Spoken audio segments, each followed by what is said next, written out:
అన్న హాయ్ అన్న. హాయ్. రజనీ గారు మళ్ళీ సిబిఐ అరెస్ట్ అంటున్నారు, అది ఎంతవరకు నిజం? ఒకవేళ చేసే అవకాశం ఉందా? ఇప్పుడు రజనీ అని కాదు, వైసీపీకి సంబంధించి ఎంతమంది మినిస్టర్లు కానీ ఎమ్మెల్యేలు ఉన్నారు ప్రీవియస్గా. ఉమ్, సో వాళ్ళ సంబంధించిన డిపార్ట్మెంట్స్లో ఇంతకుముందు కూడా నేను ఇంటర్వ్యూలో చెప్పాను. వాళ్ళకి సంబంధించిన డిపార్ట్మెంట్స్లో ఎక్కడైతే లూప్ హోల్స్ జరిగాయో, ఎక్కడైతే మిస్టేక్స్ జరిగాయో దానిపైన ఎంక్వైరీ జరుగుతుంది. State government plus central government ఇద్దరు కలిసి, ఏసీబీ సిబిఐ ఇద్దరు కలిసి ఎంక్వైరీస్ చేస్తున్నారు. ఎందుకంటే ఒక గవర్నమెంట్ ఫామ్ అయినప్పుడు, గవర్నమెంట్ ఏమైనా ప్రాజెక్ట్స్ కానీ వర్క్ ఇచ్చినప్పుడు అది సక్సెస్ఫుల్ కాలేదు అంటే దేనివల్ల కాకపోవచ్చు. ఒకటి ఫండ్స్ రాకపోవడం, లేకుంటే ఏదైనా న్యాచురల్ కెలామిటీస్ వల్ల కానీ, లేదంటే అక్కడ ఏమైనా ఇష్యూస్ ఉండడం వల్ల. కానీ వైసీపీ గవర్నమెంట్ వచ్చాక క్రోడ్స్ ఆఫ్ రూపీస్ ఫండ్స్ వచ్చాయి ఓకే. స్టేట్ గవర్నమెంట్కి. స్టేట్ ఎకనామీ కాకుండా సెంట్రల్ నుంచి కూడా వీళ్ళు హండ్రెడ్స్ ఆఫ్ క్రోడ్స్ తీసుకున్నారు. తీసుకున్నాక గ్రౌండ్ లెవెల్లో ఇంప్లిమెంటేషన్ కాలేదు. ఏవైతే ఫ్రీ స్కీమ్స్ ఇచ్చారో దాని బడ్జెట్ క్లియర్లీ తెలిసిపోతుంది. ఒకవేళ 1,00,000 మందికి పెన్షన్ ఇస్తే 1,00,000 ఎంత అవుతుందో లెక్కేసుకోవచ్చు. కానీ ఒక్కొక్క ఈచ్ డిపార్ట్మెంట్ వైజ్ ఇప్పుడు ఏసీబీ ప్లస్ సిబిఐ ఎంక్వైరీ చేయడం జరుగుతుంది. ఆ డిపార్ట్మెంట్స్కి ఎంత ఫండ్స్ వచ్చాయి, ఆ ఫండ్స్ ఎక్కడెక్కడ యూజ్ అయ్యాయి, దాంట్లో అన్అకౌంటబుల్ ఫండ్స్ ఏవైతే ఉన్నాయో దానిపైన ఎంక్వైరీ జరుగుతుంది. సో దానికి సంబంధించే ఆ వీటిపైన ఇప్పుడు ఎఫ్ఐఆర్ అనేది రిజిస్టర్ అయింది అనుకుంటాను. ఇది కూడా రెడ్ బుక్ లో భాగమని చాలా మంది అంటున్నారు, దేని గురించి ఏమంటారు? బేసికల్ ఇంతకుముందు కూడా ఇంటర్వ్యూలో చెప్పాను, what is red book. Red book is nothing but negative.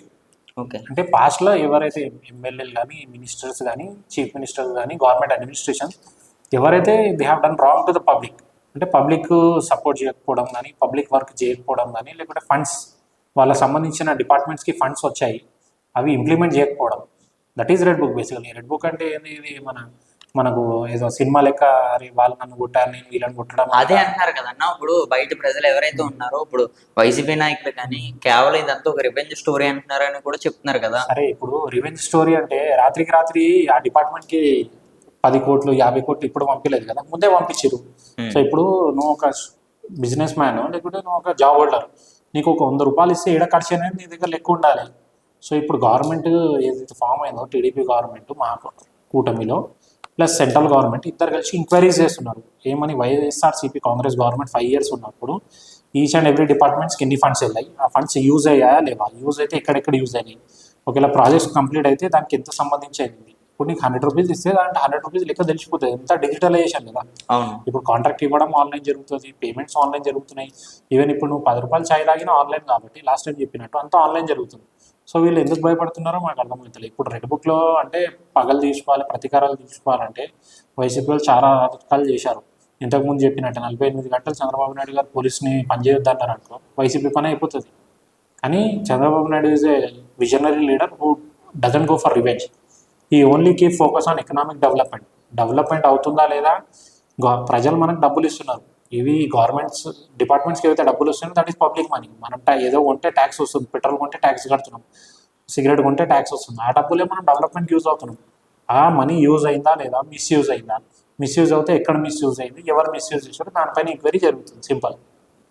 ఇప్పుడు ఆ విషయం మేము చూసుకున్నా సరే, గతంలో పోచాని గారు అరెస్ట్ అవ్వచ్చు, దాని ముందేమో వంశీ గారు అరెస్ట్ అవ్వచ్చు, ఇప్పుడేమో రజనీ గారు అంటారు, నెక్స్ట్ మరొకరు.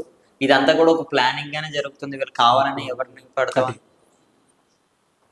టీడీపీ అనుకుంటే, బీజేపీ సెంట్రల్ పవర్ అలయన్స్లో ఉన్నాం కాబట్టి అనుకుంటే డైరెక్ట్ సీఎంని అటాక్ చేస్తాం కదా. జగన్మోహన్ రెడ్డి ఎక్స్ సీఎం చిన్న చిన్న వాళ్ళని ఎందుకు కొట్టుకుంటూ పోతాం మీరు? డైరెక్ట్గా రాజు మంత్రి ఆయనని కొట్టేస్తే అయిపోతుంది. ఇప్పుడు జగన్నే జైలు వేసేస్తే అందరి పని అయిపోతుంది కదా. ఇప్పుడు మన సింపతి వస్తుంది కదా. సింపతి ఎందుకు వస్తుంది? ఇప్పుడు తప్పు చేస్తే తప్పు. ఇప్పుడు చంద్రబాబు నాయుడు గారు తప్పు చేసిరో లేదో 55 రోజులు జైల్లో ఉన్నారు. హైకోర్టు చెప్పింది, సుప్రీంకోర్టు చెప్పింది ఫాల్స్ కేసు అని. ఇప్పుడు వీళ్ళు కూడా లోపల పోతే ఫాల్స్ కేసు అయితే వీళ్ళు కూడా బయటకు వస్తారు కదా. సింపుల్. ఉన్నాయి అన్నో నా పైన ఒక ఆరోపణ పెట్టిర్రు, I'm not guilty until proven. అంటే చట్టమే చెప్తుంది నా పైన ఆరోపణ ఎప్పటి వరకు అయితే సిద్ధం కాలేదు అప్పుడు ఐఎమ్ నాట్ గిల్టీ. సో అందుకనే మనం ఏంటంటే ఇది ఎంక్వైరీ భాగం. ఇప్పుడు రోడ్డు మీద వెళ్తూ ఉంటావు, బై మిస్టేక్ నువ్వు పడిపోయినావు, లేకుంటే నీ బండి స్కిడ్ అయి నువ్వు వేరే కొట్టినావు అనుకో, నువ్వు సరే వాళ్ళని హాస్పిటల్ ట్రీట్మెంట్ చేపిస్తావు, వాళ్ళకి సారీ చెప్తావు. కానీ బేసిక్ పోలీస్ ఎంక్వైరీ అయితే జరుగుతుంది కదా, సీసీటీవీలో చూసి వాళ్ళ ప్రాసెస్ వాళ్ళు ఫాలో చేస్తారు. నీకు పోలీస్ స్టేషన్ పిలిపేయడం, నీతో లెటర్ రాయడము అవన్నీ జరుగుతాయి. సో ఇక్కడ కూడా జరిగేది అదే. ఇప్పుడు నువ్వు ఎక్స్ డిపార్ట్మెంట్ మినిస్టర్ అయినప్పుడు ఆ డిపార్ట్మెంట్కి వచ్చిన ఫండ్స్ ఎక్కడ పోయినాయి, ఆ డిపార్ట్మెంట్కి ఇచ్చిన వర్క్స్ అయినాయా లేవా, కాలేకపోతే ఎవరిని అడగాలి, వాళ్ళనే కదా మినిస్టర్ని అడగాలి. అవును.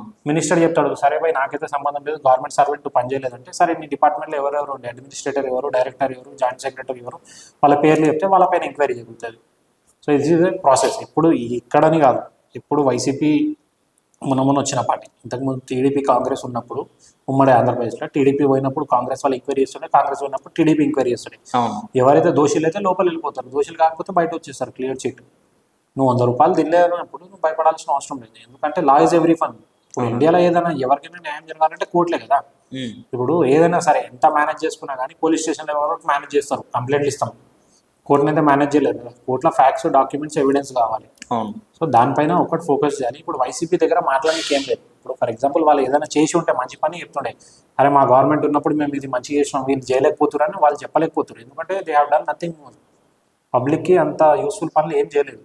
అందుకని వాళ్ళు ఏదో సరే ఇప్పుడు ఇంటర్వ్యూ తీసుకోవాలి, మీడియాలో రావాలంటే నెగిటివ్ చెప్తూనే వస్తారు. మళ్ళీ చెప్పినట్టు వాళ్ళు నెగిటివే చెప్తున్నారు.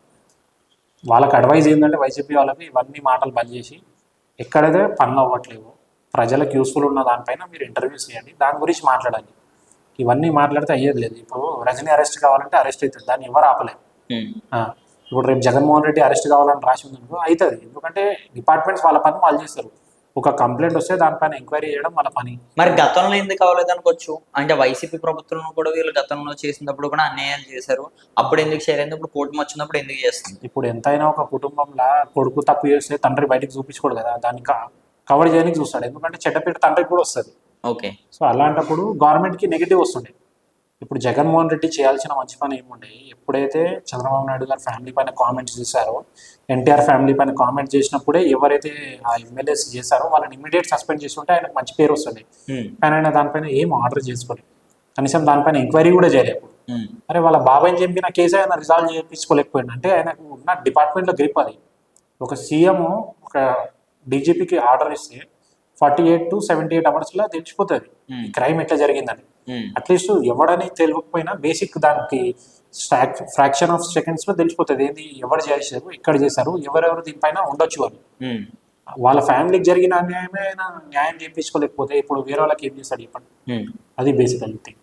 ఇప్పుడు రోజా గారు అవ్వచ్చు, ఆమె కూడా గతంలో ఇప్పుడు మనం చాలా మీడియాస్లోనే అయితే చూడొచ్చు, వాళ్ళ కొడుకులు కావచ్చు, కూతురు కావచ్చు, ప్రతి ఒక్కరికి ఎన్నెన్నో కోట్లు పెట్టి కార్స్ కొన్నారు, కొన్ని లక్షల కోట్లు బెనామీ వెనక్కి తీసుకున్నారని కూడా ఆమె మీద కూడా రూమర్స్ అయితే వచ్చాయి. చెప్పడం వేరే, నెక్స్ట్ కూడా ఆమె కూడా అరెస్ట్ అయ్యే అవకాశం ఉంది. ఇప్పుడు రోజాని కాదు, ఇప్పుడు ఎవరైనా కావచ్చు. ఇప్పుడు వైసీపీలో ఎంతమంది 100+ ఎమ్మెల్యేస్ ఉన్నారు, దానికన్నా ముందు టర్మ్లో 60 మంది ఎమ్మెల్యేలు ఉన్నారు. సో ఎప్పుడైతే వాళ్ళు ఎమ్మెల్యే పదవి తీసుకున్నారో అక్కడి నుంచి వాళ్ళు ఎప్పుడైతే ఓడిపోయారో లేకపోతే వాళ్ళు రిజైన్ చేసేదాకా వాళ్ళకి ఫండ్స్ వస్తాయి, ఎమ్మెల్యే ఫండ్స్. ఆ ఫండ్స్ ఎక్కడ ఖర్చు అయినాయి, నాకు ₹1,00,000 ఇస్తే నేను ₹1,00,000 ఏం చేసినా, వాటర్ బాటిల్ చేయించినా, లేకపోతే రోడ్ వేయించినా, లేకపోతే ఎలక్ట్రిక్ స్తంభాలు వేయించినా అంటే తెలిసిపోతుంది. కానీ నాకు ₹1,00,000 వేయించినాక నేను ఏం చేయలేదని తెలిసింది అనుకో, ఆ ₹1,00,000 అడుగుతారు కదా, ఎందుకంటే దట్ ఈస్ పబ్లిక్ మనీ, అదేదో ఫ్రీలో నాకు వస్తలేదు కదా. And they are the public servants, MLAs కావచ్చు, ఎంపీస్ కావచ్చు, మినిస్టర్స్, సీఎంస్, వాళ్ళకి శాలరీ పే అవుతుంది. అలాంటప్పుడు అందరికీ ఎంక్వైరీ జరుగుతుంది. ఇప్పుడు ఫర్ ఎగ్జాంపుల్ ఇక్కడ తెలంగాణలో కూడా చూసుకుంటే బీఆర్ఎస్ గవర్నమెంట్ ఉండే, ఇప్పుడు కాంగ్రెస్ వచ్చింది. బీఆర్ఎస్ గవర్నమెంట్ ఉన్నప్పుడు ఎంతమంది మినిస్టర్లకు ఎంతమంది ఫండ్స్ అయినాయి, ఏమైంది, డెవలప్మెంట్ అయిందా లేదా, రోడ్స్ చేశారా లేదా, అంత ఎంక్వైరీ జరుగుతుంది. అది బేసిక్. ఎందుకంటే ఈ ఎంక్వైరీ ఎందుకు చేస్తారంటే గవర్నమెంట్ ఒక వైట్ పేపర్ ఇస్తుంది. వైట్ పేపర్ అంటే ఏంటంటే ప్రీవియస్ గవర్నమెంట్ ఉన్నప్పుడు స్టేట్లో ₹1,00,000 వచ్చినాయి డబ్బులు, దాంట్లో వీళ్ళు 1,10,000 ఖర్చు పెట్టారు, అంటే స్టేట్కి 10,000 అప్పు ఉన్నట్టు. అప్పు ఉందా లేదా, స్టేట్ ప్లస్లో ఉందా మైనస్లో ఉందా, బడ్జెట్ ఏందా అనేది తెలుసుకోవాలంటే ఇవంతా బేసిక్ ఎంక్వైరీ కావాలి. బేసిక్ ఎంక్వైరీ అయితే అరే ఫలానా డిపార్ట్మెంట్కి ఇన్ని డబ్బులు వెళ్ళినాయి, ఇంత పని అయింది అంటే ఇది డిపార్ట్మెంట్ కరెక్ట్ పని చేస్తున్నట్టు, రైట్. సో నెక్స్ట్ వీళ్ళకి ఏం టాస్క్ ఇవ్వాలనేది గవర్నమెంట్ డిసైడ్ చేస్తుంది. ప్లస్ ఇప్పుడు ఏంటంటే ఆంధ్రప్రదేశ్లో కొన్ని ప్రాజెక్ట్స్ ఉన్నాయి, పోలవరం ఉంది, స్టేట్ ప్లస్ సెంట్రల్ గవర్నమెంట్ కలిసి చేస్తుంది. అలాంటప్పుడు ఇద్దరు ఎంక్వైరీ చేస్తారు, ఎందుకంటే అది స్టేట్ ప్లస్ సెంట్రల్ ప్రాజెక్ట్ కాబట్టి. ఇప్పుడు ఏదైతే రైల్వే యార్డ్ వస్తుందో అది కూడా స్టేట్ ప్లస్ సెంట్రల్. సో ఇద్దరు డిపార్ట్మెంట్స్ కలిసి పనిచేసినప్పుడు ప్రీవియస్ గవర్నమెంట్ ఉన్నప్పుడు ఈ వర్క్ స్టార్ట్ అయిందా లేదా, స్టార్ట్ అయితే ఎక్కడి వరకు అయింది అనేది ఇద్దరు ఎంక్వైరీ చేస్తారు. ఎంక్వైరీ చేసినప్పుడు క్వశ్చన్ చేయడం కామన్ అది. థ్యాంక్ యూ అండి.